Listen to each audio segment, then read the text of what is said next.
wabarakatuh. Apa kabar sahabat Asyifa? Bertemu kembali di Bincang Ramadan ASQ Podcast, podcastnya Asyifa Kolbu.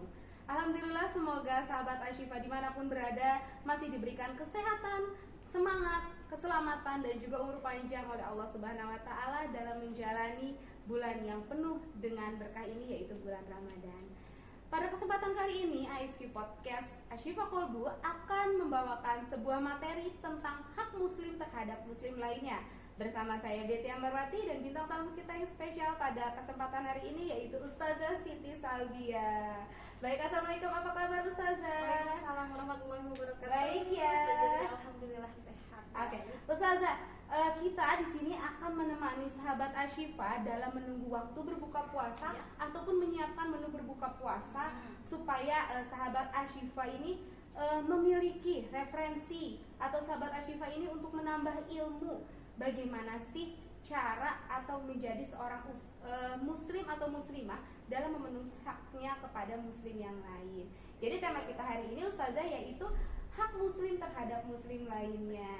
Baik, sebelumnya Ustazah Siti Salbia, bagaimana nih puasanya? Alhamdulillah sehat, lancar, puasanya masih kuliah sejauh ini masih. Iya, alhamdulillah ya Ustazah ya. Kita lihat nih sama-sama sahabat Asyifa, Ustazah Siti Salbia ini terlihat walaupun sedang berpuasa, tapi wajahnya segar terus. Apa sih nih tipsnya Ustazah bisa segar gini? Sama aja ya, sahur, berbuka dengan sama yang bernutrisi seperti itu.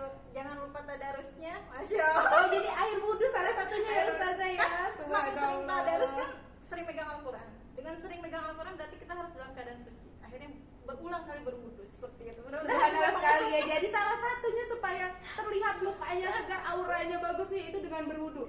Mindset juga tidak lupa ya Ustazah ya. Tidak lupa untuk selalu tersenyum apalagi depan kamera. Ya sebenarnya agak grogi nih.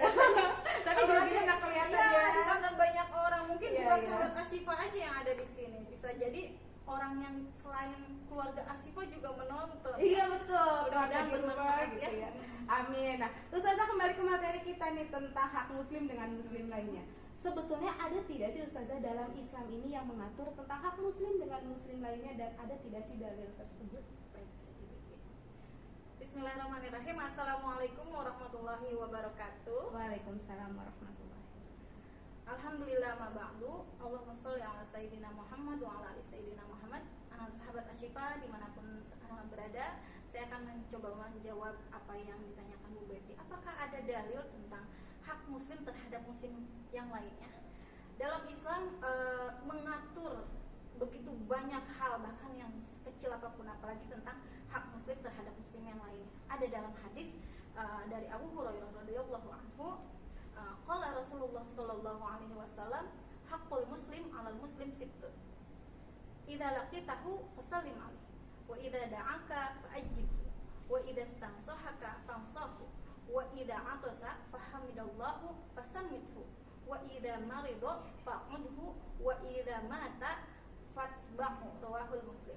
Jadi di sini Bu Sajah Betty bahwa hak muslim terhadap muslim yang lainnya itu ada 6 tadi dalam hadis tersebut. Yang pertama, idza laqitahu fasallim alaihi. Apabila bertemu seorang muslim dengan muslim yang lain, maka ucapkan salam. Jadi salam itu adalah sebuah doa. Jadi apa salahnya ketika kita bertemu langsung mendoakan muslim atau orang kita temui itu, seperti itu. Kemudian yang kedua itu ada idza da'aka fa'ajibhu. Di sini kalau dalam bahasa Arab da'a itu menjawab, apabila ada yang panggilan maka jawab. Nah, tapi di sini lebih dikemas kepada apabila diundang maka penuhilah undangan tersebut. Tapi sebenarnya bukan cuma undangan ya. Apabila ada panggilan untuk menolong maka ikutlah menolong, bisa juga seperti itu. Kemudian hak muslim terhadap muslim yang lainnya yang ketiga, apabila ada seorang muslim meminta nasihat maka berilah nasihat. Kemudian yang keempat, apabila ada seorang muslim yang bersin gitu ya.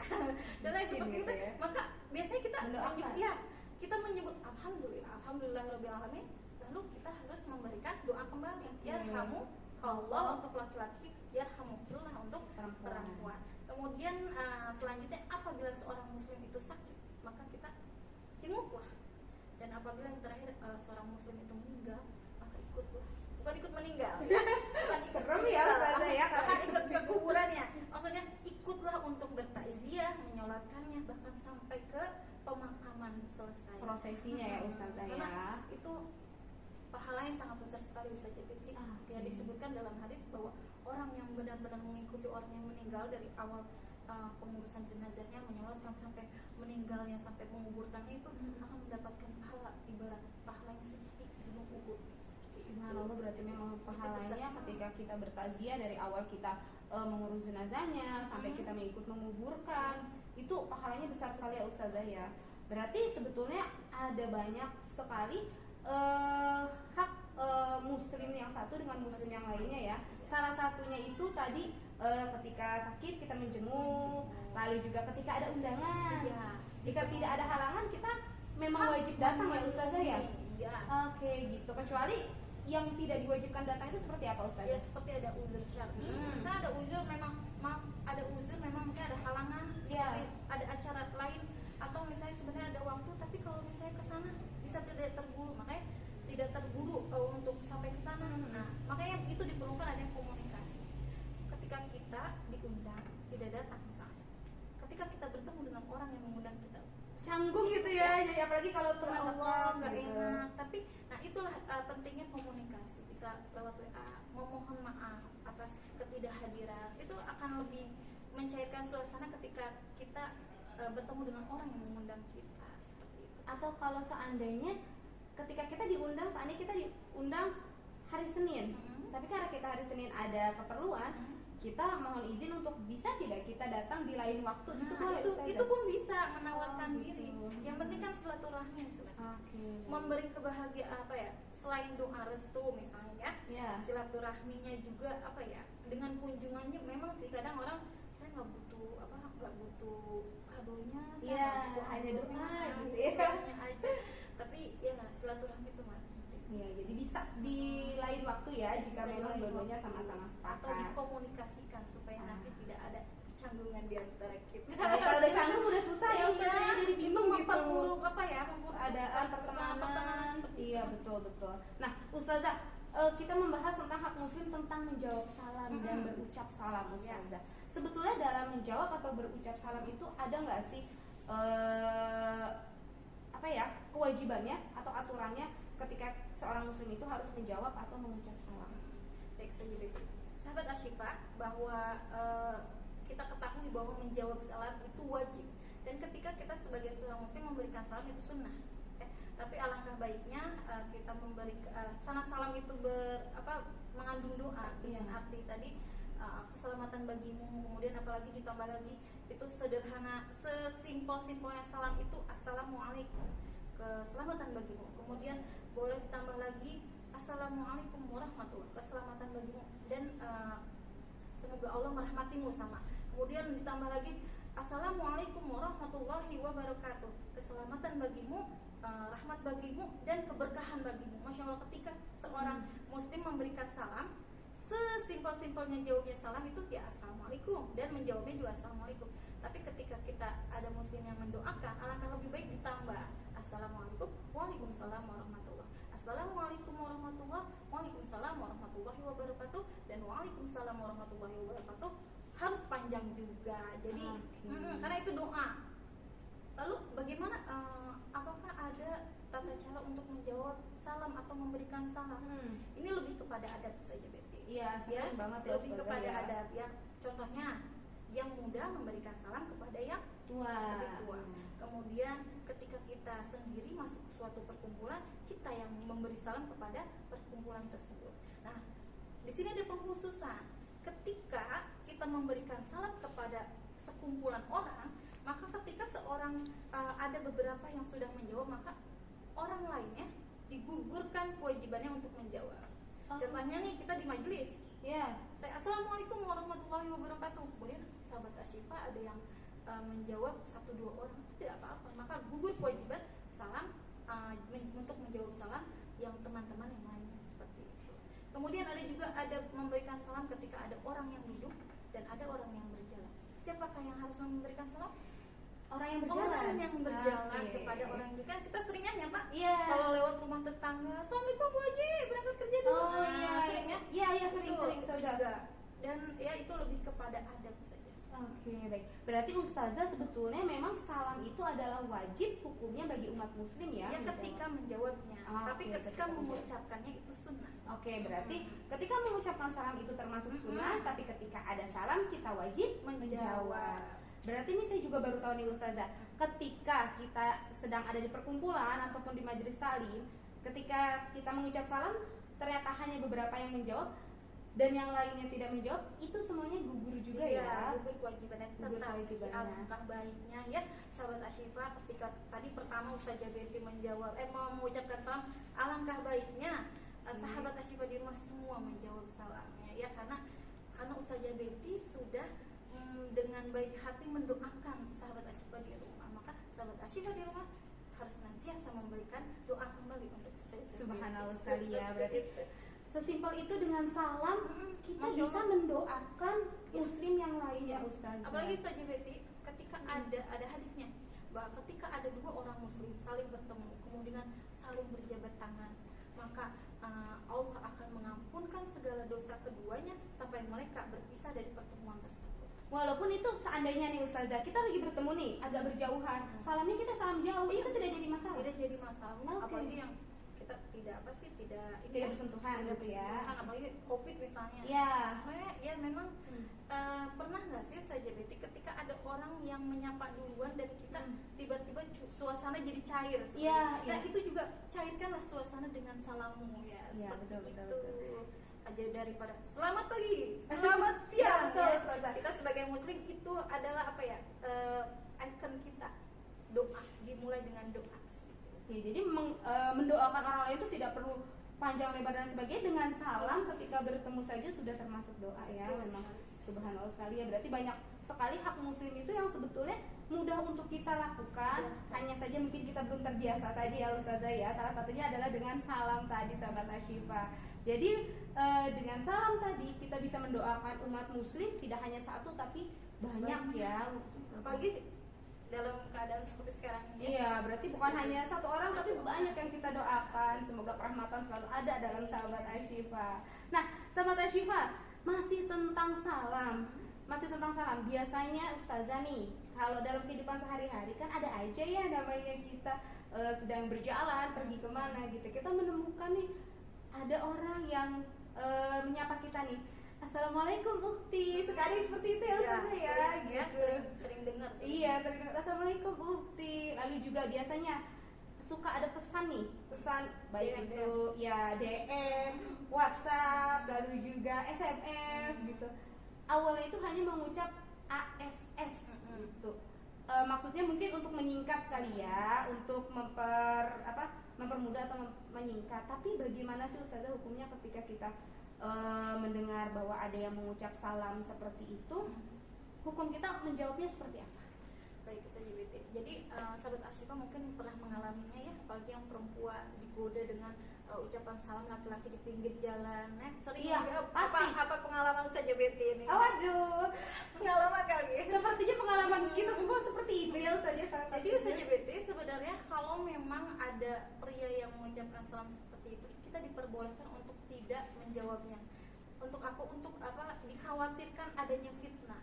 Kok bisa begitu? Tapi kan salam itu wajib. Jadi diperbolehkan untuk menghindari fitnah. Kalau memang kita dengan menjawab Waalaikumsalam kemudian akan berlanjut di pertemuan iya. selanjutnya kita lewat situ lagi, wah kemarin salam dijawab.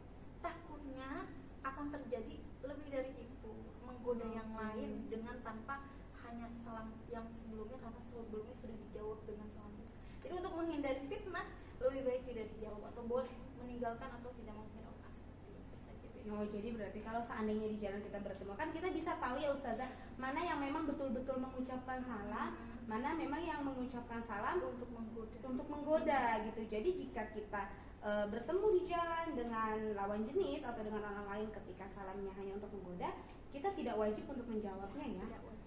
Lalu bagaimana ketika Ustazah ada sebuah pesan yang tulisannya itu ya seperti tadi yang disingkat ASS, Assalamualaikum, lalu juga Waalaikumsalam pun disingkat WSS biasanya ya, Waalaikumsalam gitu. Seperti apa Ustazah?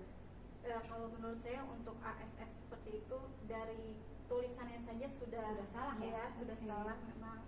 Ketika kita ingin, kalau memang kita sudah pernah sebelumnya chat atau sudah pernah berkomunikasi dengan orang tersebut dan kita tahu siapa orangnya dan kita tahu maksudnya itu untuk menyapa, untuk memberikan salam, jawab.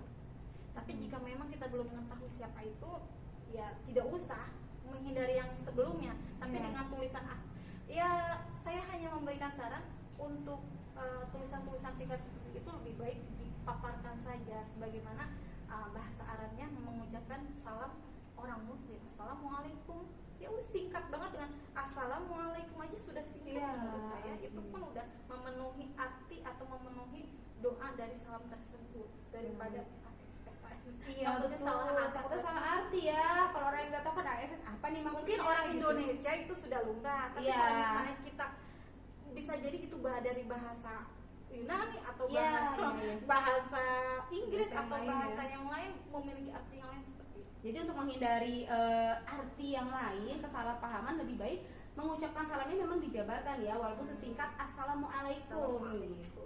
Oke, jadi memang itu tadi yang pertama, bahwa ketika kita bertemu orang di jalan, ketika dia memberikan salamnya tidak secara serius atau hanya sekadar menggoda, tidak wajib ya Ustazah ya. Baik Ustazah, sekarang kita akan membahas tentang kewajiban muslim atau hak muslim tentang yang sakit Ustazah. Kan kita tahu sendiri nih, kita sudah hampir 3 tahun dilanda wabah virus corona. Banyak pasti dari kerabat, teman, keluarga yang mungkin terpapar corona tersebut, salah satu virusnya. Nah, Ustazah, bagaimana sih ketika kita mau memenuhi kewajiban kita sebagai umat muslim untuk memenuhi hak saudara kita atau kerabat kita yang sedang sakit? Karena kan corona sendiri atau virus COVID ini tidak boleh dijenguk ya Ustazah ya, karena akan menularkan. Bagaimana caranya Ustazah untuk menggugurkan kewajiban kita tersebut? Baik, untuk orang yang sakit ya, yang ada mari menjenguk orang sakit, itu adalah salah satu hak muslim terhadap muslim yang lain ketika dalam keadaan sakit. Sebenarnya memang diharuskan kita menjenguk, tapi dalam keadaan COVID kemarin ya khususnya kita tidak bisa bertemu. Nah, kita di zaman sekarang ini kita tidak terhalang oleh jarak, oleh waktu. Kita punya handphone yang bisa digunakan untuk WA, kita bisa video call melihat kondisinya, atau mungkin kalau memang tidak bisa diganggu, bisa menanyakan kabarnya lewat keluarganya. Jadi tidak ada alasan untuk tidak memberikan perhatian kepada muslim yang lain, apalagi dalam keadaan sakit. Karena begini Ustaz JBT, bahwa muslim yang lain dengan muslim yang lainnya itu kalbunnya seperti bangunan, yasyudduhu ba'duhu ba'dun. Mereka harus saling menguatkan. Jadi salah satunya seperti ini, seperti contohnya sakit, memberikan support. Makanya orang-orang banyak sekali cepat sekali sembuh dengan banyaknya support dari skala psikologis juga akan mempercepat penyembuhan. Kalau psikologisnya senang, bisa mempercepat penyembuhan si pasien tersebut. Selain itu CJBT, jadi muslim itu seperti tubuh juga. Ketika ada tubuh yang sakit, idza shtaka minhu adun tada'a lahu sa'irul jasad bil huma aw sahar. Apabila satu tubuh ada yang sakit, maka seluruh tubuh akan merasa meriang, demam, bahkan panas. Pernah Ibu bisul? Pernah bisul? Atau misalnya pernah jatuh ciklek kakinya? Iya, pernah. Kaki yang sakit, air mata yang keluar. Iya, betul sekali Padahal Ustazah. sakitnya di kaki. Nah, begitu pun seorang muslim ketika seorang muslim diibaratkan seperti jasad, seperti tubuh. Apabila muslim yang lain dalam keadaan sakit atau terkena musibah, maka muslim yang lain akan merasakan seperti itu. Contohnya saudara kita di Palestina, terjadi musibah di sana. Mereka yang sakit, kita di sini juga ikut sakit dengan cara mendoakan. Ya, caranya itu mendoakan, menanyakan kabar. Contohnya kalau sakit di rumah sakit. Jadi tidak menjadi halangan untuk kita untuk tidak menjenguk, walaupun tidak menjenguk secara berpapasan. Kita menanyakan, mungkin akan terasa senang orang yang sakit kalau diperhatiin. Alhamdulillah seperti itu. Oh, berarti Ustazah, walaupun kita sekarang dalam keadaan pandemi ini, berarti tidak mengurungkan niat kita untuk berempati ya terhadap yang sakit tersebut. Bukan dengan menjenguk itu kan bukan dengan bertatap muka saja ya, atau bertemu satu sama lain. Ternyata sekarang menjenguk itu bisa melalui gawai masing-masing, WhatsApp atau lain sebagainya, atau hanya sekedar menanyakan kabar. Itu sudah salah satu kewajiban seorang muslim untuk menjenguk ya Ustazah ya? Iya, bukan wajib, tapi ya diharuskan ya. Itu karena yang tadi dijelaskan tadi. Tapi ketika pandemi ini berakhir, tapi ya jangan sampai itu menjadikan alasan ada handphone, lewat handphone saja. Iya, karena Ketika sekarang pandemi sedang masa berhasil, kita harus kembali ke seperti semula. Kita bisa saling silaturahmi, saling mengunjungi. ya, semoga pandeminya cepat selesai. Ya. Jadi kita seandainya sedang ada undangan atau sedang ada yang sakit, kita bisa langsung secara langsung menjenguk atau mengunjungi. Oke, Ustazah, selanjutnya nih tentang masalah tadi saran, Ustazah. Nah, seandainya nih ketika ada orang yang berbuat salah, tapi orang tersebut tidak meminta nasihat kepada kita, lalu kita mencoba untuk memberikan nasihat kepada beliau tersebut. Nah, itu seperti apa, Ustazah?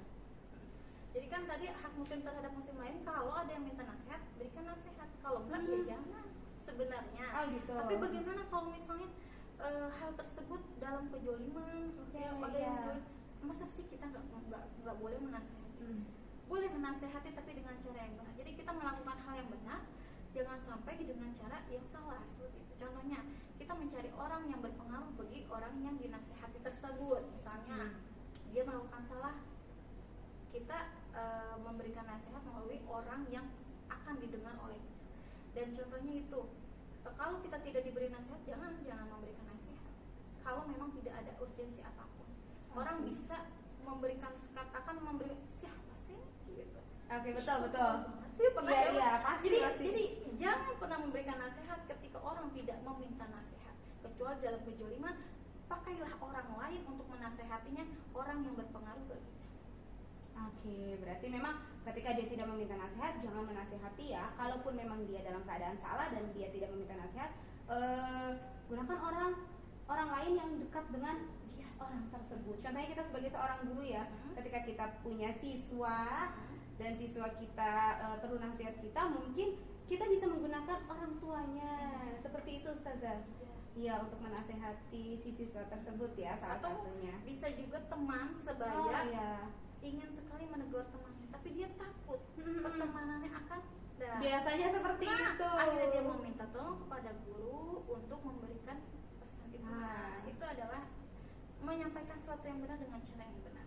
Oke, berarti tidak menyakiti satu sama lain ya, Ustazah ya. Baik, Ustazah, berarti untuk tentang hak umat muslim terhadap umat muslim lainnya itu ada 6 ya, Ustazah ya. Salah satunya tadi menjawab salam, lalu juga menjenguk ketika sakit, ikut bertakziah sampai dengan memakamkan, lalu juga mendatangi sebuah undangan ketika ada undangan, memberikan nasihat. Nah, itu adalah hak umat muslim dengan umat muslim lainnya yang sebetulnya bisa kita lakukan dalam kehidupan sehari-hari. Dan seharusnya ya dilakukan dan menjadi kebiasaan ya, Ustazah ya, supaya hidup kita juga tentram, memiliki banyak teman, tidak ada musuh, saudara, seperti itu. Nah, Ustazah, untuk menutup perjumpaan kita hari ini, boleh diberikan pesan atau kesan kepada sahabat Ashifa mengenai materi kita hari ini? Sahabat Ashifa, kita sebagai seorang muslim memang selayaknya harus saling menyayangi, karena al-muslimu akhul muslim. Muslim itu adalah saudaranya orang muslim. Jangankan kita yang satu muslim, sesama muslim, kita yang berbeda muslim saja memang diharuskan saling menyayangi, apalagi kita yang satu muslim. Dan hak dari muslim ke muslim yang lainnya itu tidak hanya 6, tapi banyak sekali. Tapi semoga kita bisa menjalankannya untuk kehidupan kita sehari-hari. Terakhir dari saya, kita memang dari keluarga yang berbeda, ibu bapak kita berbeda, tapi Islamlah yang menjadikan kita saudara. Terima kasih, saya cukupkan. Wassalamualaikum warahmatullahi wabarakatuh. Silakan Ustazah Betty. Subhanallah sekali ya tadi pesannya, bahwa kita memang dari keluarga yang berbeda, tapi muslimlah yang menyatukan kita menjadi sebagai sebuah Islamlah yang menyatukan. Oh iya, Islam yang menyatukan kita menjadi sebuah saudara. Jadi walaupun kita berbeda ibu dan bapak, tapi kita adalah saudara ya, karena Islam yang menyatukan kita. Baik, kalau seperti itu, Ustazah Siti Salbia, terima kasih sekali sudah mau hadir di ISQ Podcast. Semoga apa yang tadi sudah disampaikan oleh Ustazah Siti Salbia dapat menjadi keseharian dalam kehidupan kita ya, Ustazah ya.